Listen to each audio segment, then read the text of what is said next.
ఓం మహాగణపతే నమః.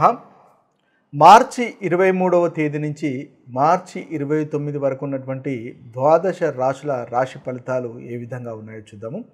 ముందుగా ఈ వారంలో ఉన్నటువంటి గ్రహస్థితిని కనుక మనం ఒకసారి గమనించినట్టయితే, ఈ వారంలో ముఖ్యంగా గురువు మనకి వృషభ రాశిలో సంచారం చేస్తున్నాడు, కుజుడు మిథున రాశిలో సంచారము, కేతువు మనకి కన్యా రాశిలో సంచారము, అదేవిధంగా శని మనకి కుంభరాశిలో సంచారం, కానీ శని మనకి మీనరాశిలోకి సంచారం చేయబోతున్నాడు. ఇక మిగతా గ్రహాలు రవి కానీ, బుధుడు కానీ, శుక్రుడు కానీ, రాహువు, ఈ 4 గ్రహాలు మనకు మీనరాశిలో సంచారం చేస్తున్నాయి. ఇవి స్థూలంగా ఉన్నటువంటి గ్రహస్థితి.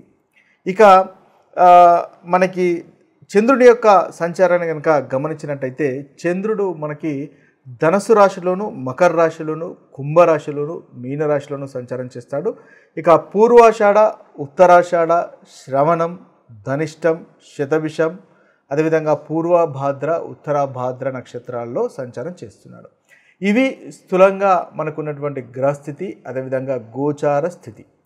ఈ స్థితిని ఆధారంగా చేసుకొని మనకు ఉన్నటువంటి రాశి ఫలితాలు, ద్వాదశ రాశుల రాశి ఫలితాలు కనుక ఒకసారి గమనించినట్టయితే, మకర రాశి వారి యొక్క ఫలితాలు కనుక మనం ఒకసారి గమనించినట్టయితే, మకర రాశి వారికి ఆదివారం ఖర్చు ఉండేటటువంటి అవకాశాలు కనిపిస్తున్నాయి, లేదా ఆరోగ్య విషయంలో కాస్త ఇబ్బంది పడేటటువంటి అవకాశాలు మనకు మకర రాశి వారికి గోచరిస్తుంది. ఇక సోమవారము, మంగళవారము, బుధవారము చాలా చక్కటి ఫలితాలే అధికంగా గోచరిస్తున్నాయి.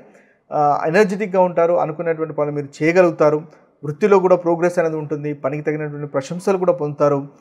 మనస్పర్ధలు కనుక దంపతుల మధ్య ఉన్నట్టయితే ఆ మనస్పర్ధలు కూడా తొలగిపోతాయి, ఆరోగ్యం కుదుటపడుతుంది, దాంపత్య జీవితంలో సౌఖ్యము, సంతోషం అనేది ఉంటుంది, తృప్తికరమైనటువంటి భోజనము, కుటుంబంతో ఆనందంగా గడపడం లాంటి ఉత్తమమైనటువంటి ఫలితాలు మనకు గోచరిస్తున్నాయి. సోమవారము, మంగళవారము, బుధవారం సుఖమైనటువంటి నిద్ర, కొత్త లుక్, నూతన వస్త్రాలంకరణ ఉండేటటువంటి అవకాశాలు మనకి అధికంగా గోచరిస్తున్నాయి.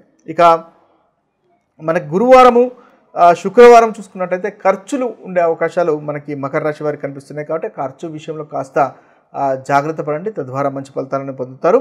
లోన్ వ్యవహారాలు కూడా కాస్త దూరంగా ఉండండి. ఎవరికి అప్పు ఇవ్వకుండా ఉండడం అనేది మీకు చెప్పదగినటువంటి సూచన.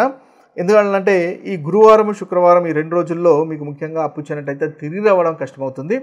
ఇక శనివారం చూసుకున్నట్టయితే, శనివారం వల్ల మీకు చాలా చక్కటి ఫలితాలు గోచరిస్తున్నాయి. కార్యసిద్ధి ఉంటుంది, సోదరి సోదరుల మనతో ఆనందంగా సంతోషంగా గడుపుతారు, వృత్తిలో ప్రశంసలు అనేవి కనిపిస్తున్నాయి, దాంపత్య సుఖము, ఆనందం అనేది ఉంటుంది, ఎనర్జెటిక్గా ఉంటారు, కాన్ఫిడెన్స్ లెవెల్స్ అనేవి పెరుగుతున్నాయి. షేర్ మార్కెట్లో కూడా అనుకూలత, అంటే ఇన్వెస్ట్మెంట్కి సంబంధించినటువంటి విషయాల్లో అనుకూలత అనేది మనకు అధికంగా గోచరిస్తుంది. ఓవరాల్గా చూసినట్టయితే ఆదివారము, గురువారము, శుక్రవారం తప్ప మిగతా రోజులు చాలా చక్కటి ఫలితాలే అధికంగా మనకు మకర రాశి వారికి కనిపిస్తున్నాయి. మీరు ముఖ్యంగా ఆదిత్య హృదయాన్ని పఠించండి, తద్వారా మంచి ఫలితాలు ఇంకా పొందుతారు. ఏదైతే ప్రతికూలమైనటువంటి ఫలితాలు మనం అనుకుంటున్నామో ఆ ప్రతికూలమైనటువంటి ఫలితాలు కూడా తొలగిపోయి అనుకూలత అనేది పెరుగుతుంది. ఇక మనం ముఖ్యంగా గమనించవలసింది ఏంటంటే, మన యొక్క జన్మజాతకంలో చక్కటి గాచారం కనుక నడుస్తున్నట్టయితే మంచి ఫలితాలే అధికంగా అనుభవంలోకి వస్తాయి. ఏదైతే ప్రతికూలమైనటువంటి ఫలితాలు కనుక నడుస్తున్నట్టయితే ఈ ప్రతికూలతలో అధికంగా అనుభవంలోకి వచ్చే అవకాశాలు కూడా ఉంటాయని గమనించండి. ఇక మరొక వీడియోలో మరొక రాశి ఫలితాలతో కలుద్దాము. తద్వారా అంతవరకు సెలవు. సర్వే జన సుఖినో భవంతు, సర్వే సుజన సుఖినో భవంతు. నమస్తే.